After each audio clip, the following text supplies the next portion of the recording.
Hello class 5th students, how are you all? I hope you are doing well. I am your EVS teacher Sila and today we will start your 5th unit which is our body and 13th chapter, our body systems. So let's get started. Before starting the chapter, आपको यहाँ पर एक activity दी है, आइए उसे discuss करते हैं. Which part of our body do we use when we think? हम हमारी बॉडी का कौन सा पार्ट यूज करते हैं जब हम कुछ सोचते हैं? Which part of our body helps us to chew food? हमारी बॉडी का कौन सा पार्ट ऐसा है जो हमें खाना चबाने में हेल्प करता है? What do you do to keep your body parts healthy? आप क्या करते हैं अपने बॉडी पार्ट्स को हेल्दी रखने के लिए? तो इन सभी क्वेश्चंस का आप यहाँ पर जवाब देंगे. चलिए अब चैप्टर स्टार्ट करते हैं. Each system in our body has its own job to do, but these systems depend on each other for proper functioning. हमारी बॉडी में जितने भी बॉडी पार्ट्स हैं उन सभी का कुछ ना कुछ अपना काम है, लेकिन इन सभी को अपना काम करने के लिए एक दूसरे बॉडी पार्ट पर डिपेंड करना होता है उनकी फंक्शनिंग के लिए. सबसे पहले हम डिस्कस करेंगे skeletal system. A skeleton is a hard structure made of bones. एक स्केलेटन जो होता है वो एक हार्ड स्ट्रक्चर है जो बोन्स से बना है, जिसे हम हड्डियों का ढांचा भी कहते हैं. It supports our body and gives it a particular shape. ये हमारी बॉडी को सपोर्ट करता है और उसे एक पर्टिकुलर शेप भी प्रोवाइड करता है. It also helps to protect the soft and delicate organs of the body. ये हमारी बॉडी के काफी सारे सॉफ्ट और डेलिकेट ऑर्गन्स को भी प्रोटेक्ट करता है. For example, the brain is protected by the skull and the heart and lungs are protected by the rib cage. Example के तौर पर हम देख सकते हैं कि जो हमारा दिमाग होता है काफी डेलिकेट और नाजुक ऑर्गन है, तो उसे प्रोटेक्ट करने के लिए स्कल जो है, जिसे हम खोपड़ी भी कहते हैं, वो है. वैसे ही जो हार्ट है, हमारा दिल है, फेफड़े जिन्हें हम लंग्स कहते हैं, इन्हें प्रोटेक्ट करने के लिए रिब केज, जिसे हम पसलियां भी कहते हैं, वो है. तो इस तरीके से हमारा स्केलेटल सिस्टम वर्क करता है. अब देखिए नेक्स्ट टॉपिक है digestive system. The process of breaking down of food into simpler substances that can be used by our body is called digestion. तो ये जो प्रोसेस होता है जिसमें हम खाने को च्यू करके उसको सॉफ्ट बना लेते हैं, उसके छोटे छोटे पार्टिकल्स बना लेते हैं, वो क्या करते हैं, वो सब्सटेंस जितने भी होते हैं वो सभी हमारी बॉडी में जाते हैं और पूरा एक सिस्टम के थ्रू जाते हैं और फिर एक्सक्रीट होते हैं. तो उसी को हम डाइजेशन कहते हैं. The mouth, stomach, small intestine and large intestine are the organs that help in digestion of food. तो कौन कौन से ऑर्गन्स हैं जो हमारे डाइजेशन ऑफ फूड में हेल्प करते हैं? माउथ यानी कि मुंह, हमारा जो पेट होता है यानी कि स्टमक, स्मॉल इंटेस्टाइन और लार्ज इंटेस्टाइन, ये कुछ ऐसे ऑर्गन्स हैं जो हमारे फूड डाइजेशन में हेल्प करते हैं. These organs together make our digestive system. और ये सभी ऑर्गन्स मिला के हमारा डाइजेस्टिव सिस्टम बनाते हैं.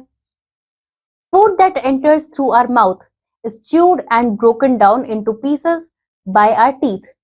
जो खाना हम खाते हैं वो हमारा माउथ जो है, जो हमारे टीथ की हेल्प से हम उस खाने को च्यू करते हैं यानी कि चबाते हैं और उसे छोटे छोटे पीसेस में डिवाइड कर देते हैं.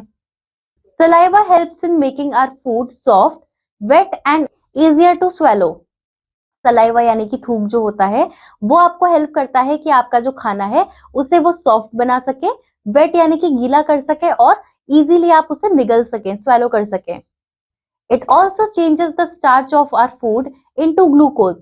और वो हमारे खाने के स्टार्च को ग्लूकोज में भी चेंज कर देता है. Then the food is swallowed down a tube called the esophagus. तो उसके बाद में वो जो खाना है उसको हम निगलते हैं ट्यूब की मदद से और उस ट्यूब को हम क्या कहते हैं? एसोफेगस कहते हैं. Then it reaches our stomach.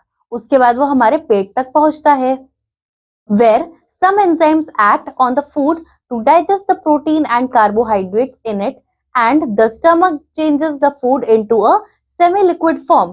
उसके बाद क्या होता है, जब खाना हमारे पेट तक पहुंच जाता है तो कुछ एंजाइम्स होते हैं जो एक्ट करते हैं, जिससे हमें प्रोटीन जो हमारे खाने से मिल रहा है हम वो उसको अब्सॉर्ब करते हैं, जो कार्बोहाइड्रेट्स मिलता है उसे अब्सॉर्ब करते हैं और फिर जो भी खाना हमारे स्टमक में है वो चेंज हो जाता है सेमी लिक्विड फॉर्म में. इस तरीके से प्रोसेस वर्क करता है. आप ये सभी चीजें इस डायग्राम की हेल्प से भी अच्छे से समझ सकते हैं. Then the ground food moves to the small intestine. उसके बाद में जो खाना है वो स्मॉल इंटेस्टाइन की तरफ मूव करता है. Here the pieces of food become very small and are absorbed into the blood. यहाँ पर जो खाने के जितने भी पीसेस होते हैं वो बहुत ही छोटे हो जाते हैं और हमारे ब्लड में अब्सॉर्ब हो जाते हैं. The blood carries these nutrients to all parts of the body.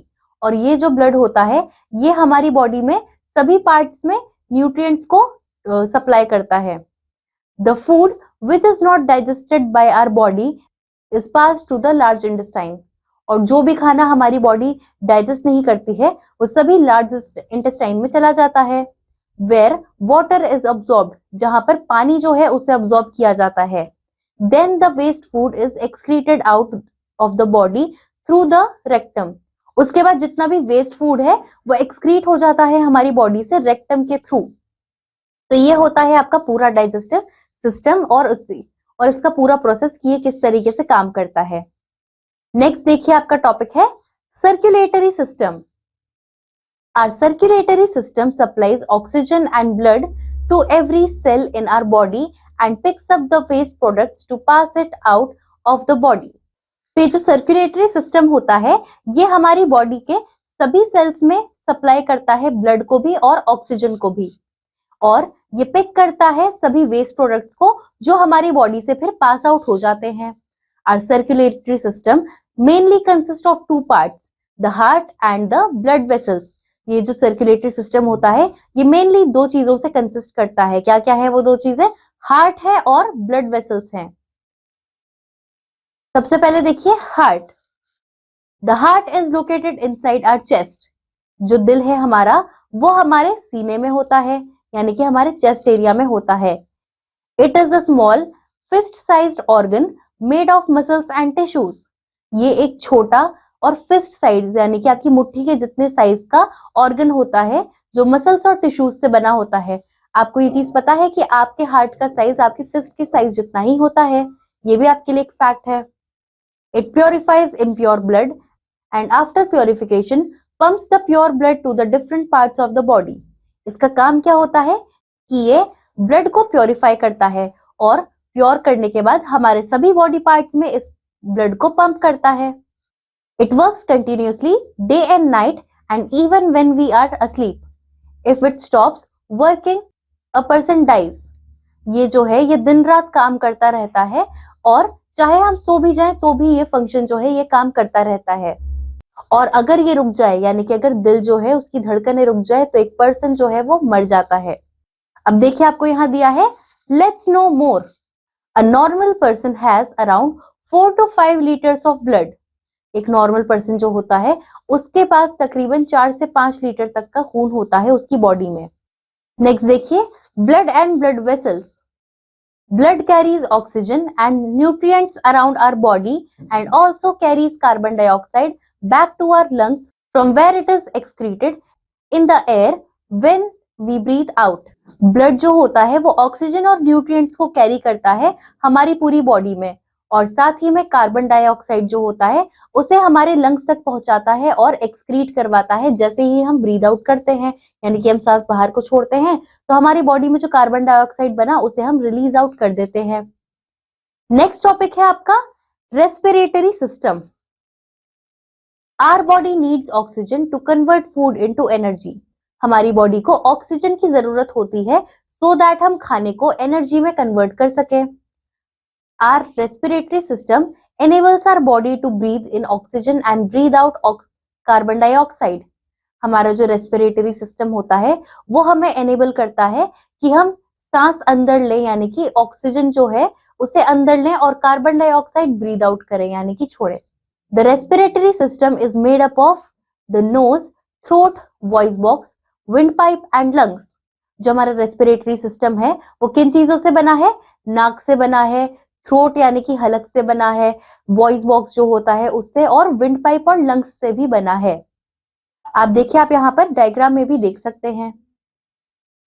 We take in oxygen through the nose. हम ऑक्सीजन कहाँ से लेते हैं? हमारी नाक से लेते हैं. हम सांस हमारी नाक से ही लेते हैं, राइट, जिसे हम नेजल कैविटी भी कहते हैं.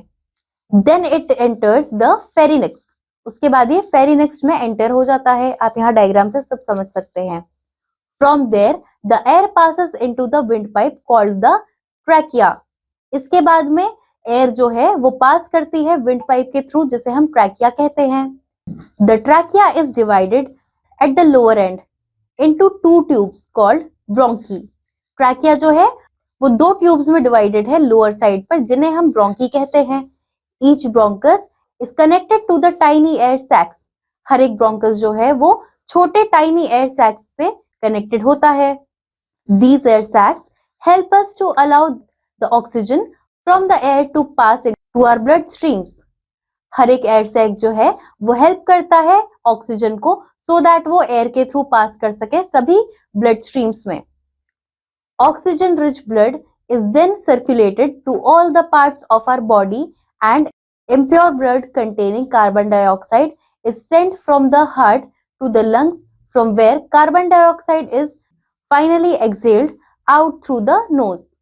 तो उसके बाद क्या होता है, जो प्योर ब्लड है वो सभी ब्लड स्ट्रीम्स में सप्लाई कर दिया जाता है, और जो भी इम्प्योर ब्लड होता है उसे लंग्स के थ्रू पहुंचाया जाता है लंग्स तक, और फिर लंग्स उसे कार्बन डाइऑक्साइड में कन्वर्ट करके एक्सेल आउट कर देते हैं, यानी कि हम उसे बाहर की तरफ सांस छोड़कर रिलीज कर देते हैं। तो हमारी बॉडी में इस तरीके से कोई भी इम्प्योर ब्लड नहीं होता और प्योर ब्लड पूरी बॉडी में फैल जाता है, यानी कि सप्लाई कर दिया जाता है।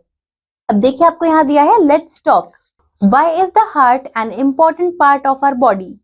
दिल जो है वो हमारी बॉडी का सबसे ज्यादा इंपॉर्टेंट पार्ट क्यों है, इसका आपको जवाब देना है। Which system of our body helps in digestion. हमारी बॉडी का कौन सा सिस्टम ऐसा है जो डाइजेशन में हेल्प करता है। What is the function of the circulatory system in our body. Circulatory system का हमारी बॉडी में क्या फंक्शन है।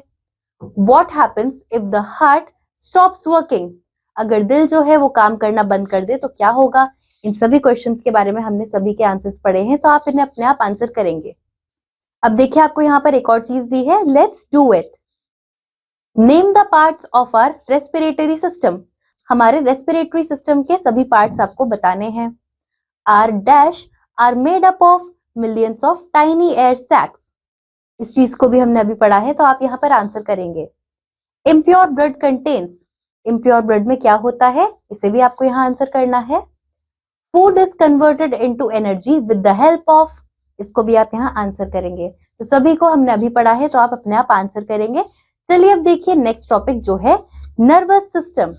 The nervous system is made up of three parts, the brain, the spinal cord and the nerves. Nervous system जो है वो तीन part से बना है। क्या क्या है वो तीन पार्ट। ब्रेन यानी कि हमारा दिमाग, द स्पाइनल कॉर्ड यानी कि हमारी जो रीढ़ की हड्डी होती है, एंड द नर्व्स जो हमारी नसें होती हैं। तो इन तीन चीजों से बनता है nervous system. Our whole body is covered by an interconnected network of nerves. हमारी पूरी बॉडी जो है वो एक इंटरकनेक्टेड नेटवर्क से जुड़ी है, जिन्हें हम नर्व्स कहते हैं, यानी कि नसें। हमारे सभी बॉडी पार्ट्स में नसें होती हैं, तो ये कनेक्टेड होती हैं पूरी बॉडी से। Through these nerves these can be compared to a network of roads. इसे हम रोड्स के नेटवर्क से भी कंपेयर कर सकते हैं।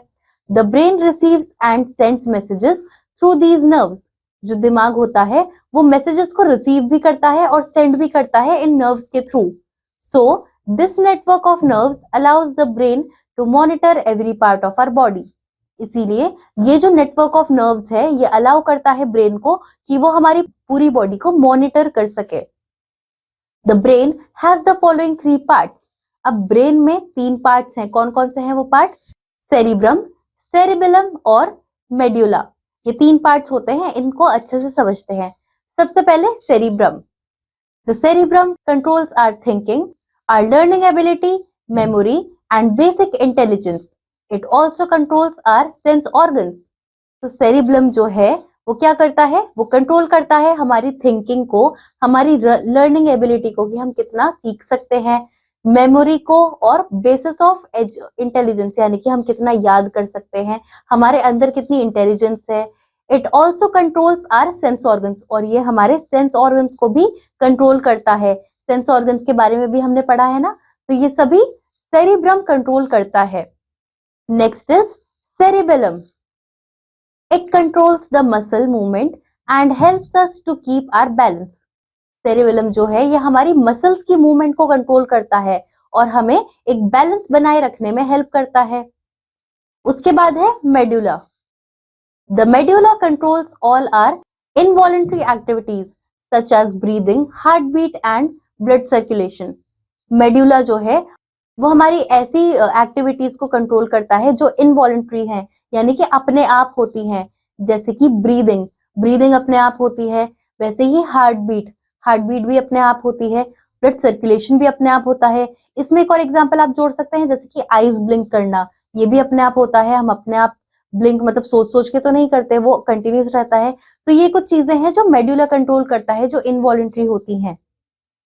The brain and the body nerves are connected to each other with the spinal cord. जो दिमाग है और जो भी बॉडी की नर्व्स हैं वो सभी कनेक्टेड होती हैं स्पाइनल कॉर्ड से। Nerves carry information through the spinal cord to the brain which helps us in seeing. Nerves जो होती हैं वो स्पाइनल कॉर्ड के थ्रू ब्रेन तक सभी सिग्नल्स पहुंचाती हैं, जो हेल्प करता है हमें फिर देखने में, इन seeing, hearing, smelling, feeling and doing many more activities. देखने में, सुनने में, कुछ चीज स्मेल करने में, फील करने में और अलग अलग एक्टिविटीज करने में फिर दिमाग जो है वो हेल्प करता है हमें। The messages travel from the sensory nerve to the spinal cord and is sent back through the muscles. तो जो भी मैसेज होता है वो ट्रेवल करता है स्पाइनल कॉर्ड तक और फिर वहां से दोबारा हमारे मसल्स तक।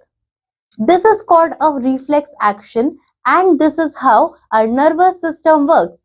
इसे हम रिफ्लेक्स एक्शन कहते हैं और इसी तरीके से हमारा नर्वस सिस्टम काम करता है। इस सभी चीजों का आप यहाँ पर डायग्राम भी देख सकते हैं।